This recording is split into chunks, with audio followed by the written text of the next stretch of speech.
साथियों, कहते हैं कि वक्त नूर को बेनूर बना देता है, फकीर को हुजूर बना देता है। वक्त की कद्र करे बंदे, क्योंकि वक्त ही है जो कोयले को भी कोहिनूर बना देता है। Myself doctor Bimani Kumawat, I am student coach, exam preparation expert, story teller and reality speaker and also your chemistry mentor. मैं आज डिस्कस करने वाला हूं some rules that are required to know before you are going to drop. देखिए, जब भी कोई student drop लेता है उसे पता होना चाहिए कि मैं ड्रॉप जो ले रहा हूं उस ड्रॉप के क्या रूल्स होते हैं। Because there are thousands and thousand of student जो एक साल ड्रॉप लेते हैं, उनके मार्क्स इंप्रूव होते हैं 10 से 12, फिर से ड्रॉप लेते हैं, उनके मार्क्स या तो वही रह जाते हैं या 10 से 12 फिर से इंप्रूव होते हैं, और वो 4, 5, 6 साल ड्रॉप लेने के बाद भी उस अपने ड्रीम स्कोर तक नहीं पहुंच पाते हैं जिसके लिए वो मेहनत कर रहे हैं। So it's very very important that you understand कि आपका ड्रीम स्कोर क्या है, आप किस मेडिकल कॉलेज में जाना चाहते हैं, आप किस एम्स में जाना चाहते हैं। You must know some rules that are required to drop. Okay, so some rules for the drop year students. देखिए, रूल्स की बात इसलिए कर रहा हूं क्योंकि जब आपके पास में आज से पहले हर ड्रॉपर के पास में कम से कम 1 साल हुआ करता था तैयारी करने के लिए, तो अगर वो ट्रैक से भटकता भी था, अगर उसका ट्रैक छूट भी जाता था, वो डिस्टर्ब भी होता था, तो उसका मौका होता था रीट्रैक होने का, रीओरिएंट होने का, रीफोकस होने का, री एनर्जाइज होने का। लेकिन अब वो मौका नहीं है। You have 6 months and once you get drop from the track, you get distracted from the track, आपको वापस ट्रैक कभी नहीं मिलेगा।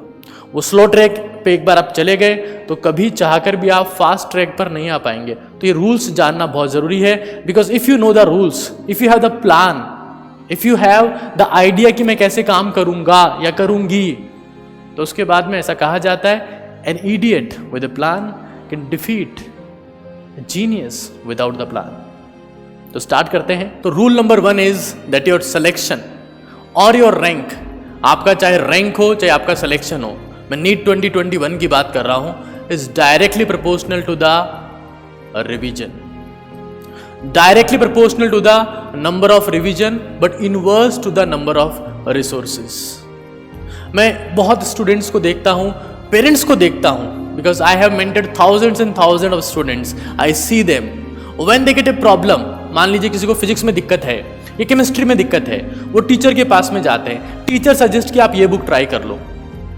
पेरेंट्स क्या करते हैं, ठीक है हम तो हमारे बच्चे के ऊपर खर्चा करते हैं, कोई बात नहीं है, टीचर ने कहा है तो मार्केट जाएंगे, एक और किताब उठा के उसके सर के ऊपर पटक देंगे। आपको समझना पड़ेगा that in this world, not even this exam but any exam in this world, just demand one thing, a revision, a revision, a revision. You have to minimize the number of resources. You have to put them down, but you must maximize the revision. Maximize the revision. This is the core idea for any exam preparation. It is your selection, your rank, whatever the top class rank you want to achieve is directly proportional to the number of revision, inverse to the number of resources. You have to understand this concept right now. It's very important.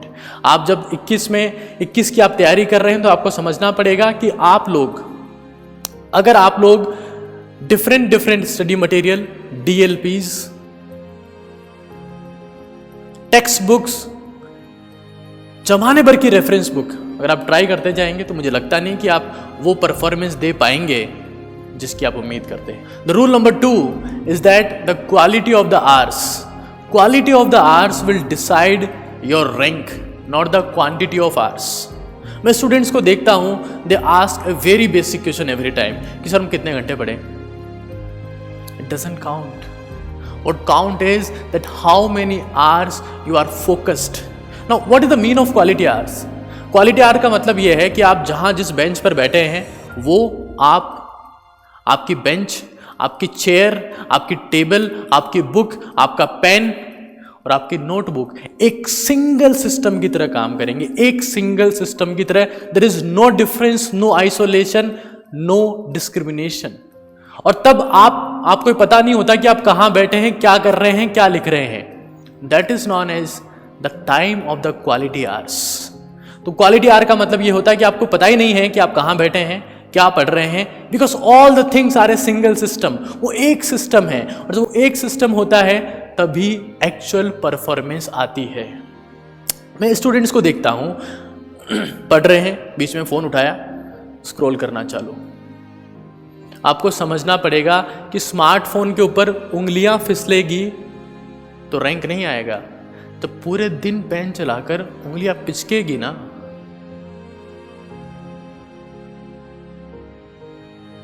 Understand this right now. Understand this, that quality of the hours matters, not the quantity of hours. If you are distracted every 10 minutes, you are distracted every 10 minutes, you lose your focus every 10 minutes, you lose your concentration. Those every 10 minutes are deciding कि आपका हर 10 minute में rank 1000 से नीचे गिर रहा है, हर 10 minute में आपका रैंक 1000 से पीछे आ रहा है। Understand this right now, right here, in this minute. You have to be single system. तो quality of the hours will define it. तो आपको क्या करना पड़ेगा क्वालिटी ऑफ द आवर्स के लिए? आपको टूरिस्ट की तरह रीड नहीं करना। आपने टूरिस्ट को रीडिंग करते हुए देखा है?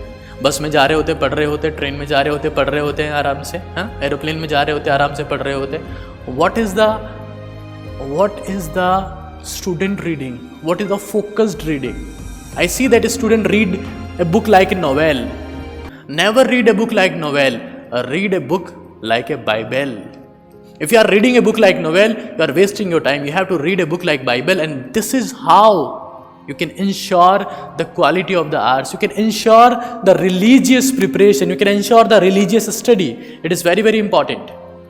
You have to read, you have to write, you have to learn, you have to memorize, and then you have to revise. ये ट्रेन चलना चाहिए। लोग क्या करते हैं? किताब खोली, पढ़ी, छोड़ दी।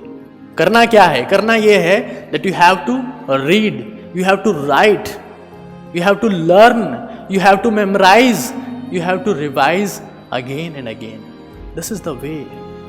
Now we will talk about the rule number 3. देखिए, मैं इस साल जब ये ईयर चल रहा था तो मैं बहुत सारे स्टूडेंट्स से बात करता था और मैं उन्हें ये बात कहता था कि आप लोग NTA ऐप के जो क्वेश्चंस हैं उनके हाथ जोड़ लो और पुराने सालों के क्वेश्चंस के ऊपर ध्यान दो। मतलब PYQs are better than the NTA test questions. I told them thousands of times. But बहुत सारे बच्चे ऐसे हैं जो टीचर की बात नहीं मानते, उन्हें कुछ और ही करना होता है, कुछ नया करना होता है।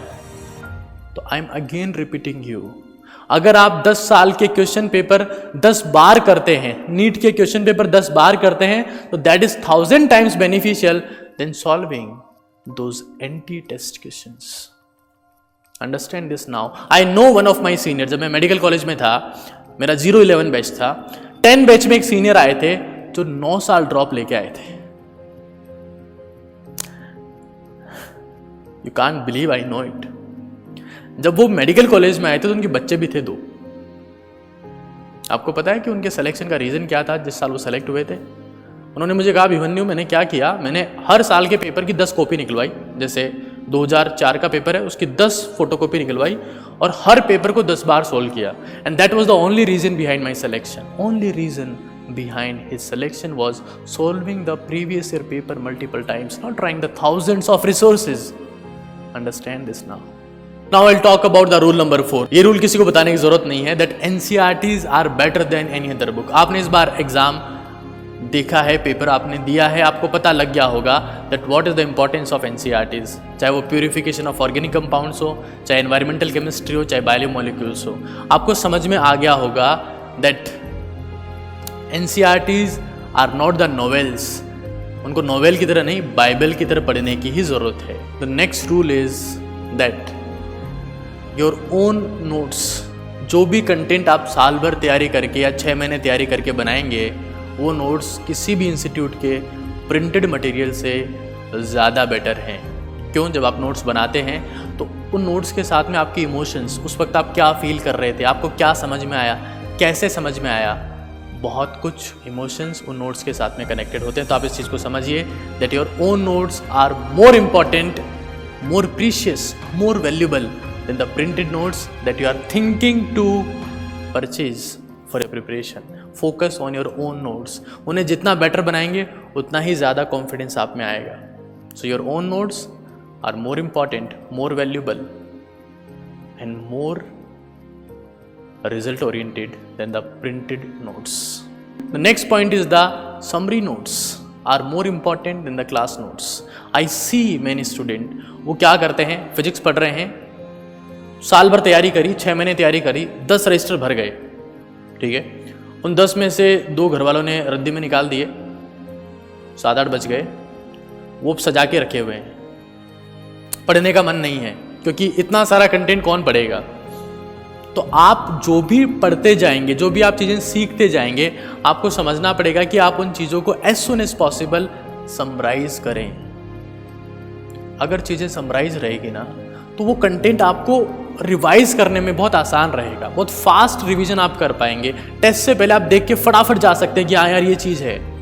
एग्जाम से पहले फास्ट रिवीजन कर सकते हैं। मैं तो ये मानता हूँ कि आपने कोई सा चैप्टर पढ़ा और उस चैप्टर को पढ़ने के बाद में अगर एक पेज में कन्वर्ट नहीं किया, तो you are wasting your time, you have wasted your year, you have wasted your drop year. Why I am saying this, I will let you know. One of my senior, एक मेरे senior थे, उन्होंने 3 साल drop लिया। मैंने उनसे पूछा कि boss what was the reason. वो कहते कि यार मुझे ये पता नहीं लगा कि आखिर के 3 महीने में क्या पढ़ना होता है, आखिर के 3 महीने कैसे तैयारी करनी होती है। और मैं हर बार क्या करता था कि जैसे मैंने देखा कि फिजिक्स के 15 रजिस्टर भर गए, केमिस्ट्री के 12 रजिस्टर भर गए हैं, बायोलॉजी के 20 भर गए हैं, तो मैं उनको देख देख के इतना डिप्रेस होता था कि मैं आखिर के 3 महीने में पढ़ना छोड़ देता था। And that same feeling you will get जब आप नोट करेंगे, चीज़ें समराइज करेंगे, कंटेंट आप देखेंगे, तो एक टाइम के बाद में आपके पास में बहुत सारा कंटेंट होगा और उस वक्त आपका पढ़ने का मन तभी करेगा जब वो सारा का सारा कंटेंट समराइज फॉर्म में आपके पास हो। Understand this now. People try to purchase the concept map from various Telegram channels, they try various Facebook groups, they try some other sources. No, don't do this. आपको ये समझना पड़ेगा कि आपको समरी नोट्स खुद क्रिएट करने हैं ताकि आपका आखिर का 1 महीना 3 महीना किसी भी केस में खराब ना हो। राइट नाउ इस चीज़ की शपथ लीजिए कि आपके पास में कंटेंट समराइज्ड होगा, कंसोलिडेटेड होगा, कंसाइज होगा, ताकि आप कभी कॉन्फिडेंस लूज ना करें। देखिए, if your content is diffuse, अगर आपका कंटेंट बिखरा हुआ है तो you will be guaranteed confuse. If you want that कि आपका फोकस एक जगह बना रहे, तो your content must be summarised. जितना कंटेंट डिफ्यूज होगा ना आपका, उतना ही ज्यादा कंफ्यूजन बढ़ता जाएगा और आप लास्ट में ये कहेंगे कि मैं क्या पढ़ूं, मुझे पता ही नहीं है कि मैं किस रजिस्टर को उठा के अपने क्वेश्चन करना चालू करूं, पढ़ना चालू करूं। I don't know. Understand this now. Right now, you have to summarize the content as much as possible. The next point is the revision. देखिए, revision is more important than reading. और इस साल उसकी वैल्यू बहुत ज़्यादा है।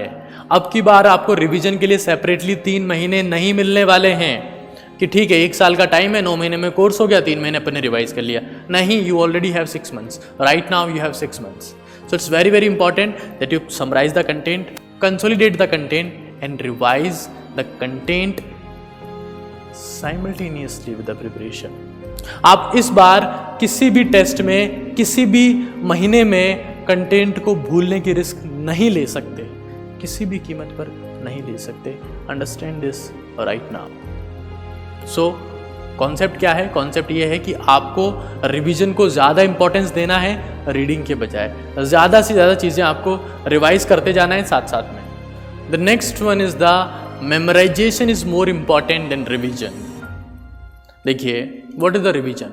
Revision का मतलब होता है कि आपने जो कंटेंट सीखा, समझा, उसको आप लेके बैठे और उसमें से आप वापस से चीज़ों को रिवाइज कर रहे हैं। Now what is the memorisation? Memorization is the super fast revision by the talented students. Memorization का मतलब क्या होता है कि आपके सामने किताब नहीं है, कॉपी नहीं है, कुछ नहीं है। आप क्या किए हुए हैं? आप अपनी आइज को बंद करके उस चैप्टर के बारे में सोच रहे हैं जो आपने पढ़ा है, समझा है, समराइज किया है। अब आप उसके बारे में सोच रहे हैं कि हाँ, इस चैप्टर की स्टार्टिंग यहाँ से हुई थी, फिर ये है, फिर ये है, और आप एक जगह शांति से बैठकर उस चैप्टर के बारे में सोच रहे हैं। या फिर आपने अगर उस चैप्टर का समरी नोट्स बनाया है तो आप उस समरी नोट्स को कंसिस्टेंटली अपने मन में मेमोराइज कर रहे हैं, सोच रहे हैं एक जगह बैठकर, बाइक पर चलते वक्त, कोचिंग से घर आते वक्त, घर से कोचिंग जाते वक्त, कहीं और जाते वक्त, नहाते वक्त, खाते वक्त, यू आर थिंकिंग। और जब आपका दिमाग एक जगह लगता है ना तो वो चीज़ आप नहीं भूलते। मुझे बहुत सारे स्टूडेंट बोलते हैं सर पढ़ते हैं भूल जाते हैं, पढ़ते हैं भूल जाते हैं। पढ़ते हैं इसलिए भूल जाते हैं क्योंकि जब आप पढ़ रहे होते हैं तब आपकी चीज़ें वो दिमाग में होती है, और जैसे ही आपकी कॉपी या किताब साइड में जाता है, you start thinking something else. Your notes, your content, your subject becomes secondary for you. Your goal become secondary for you, and you start thinking something else, which is primary for you.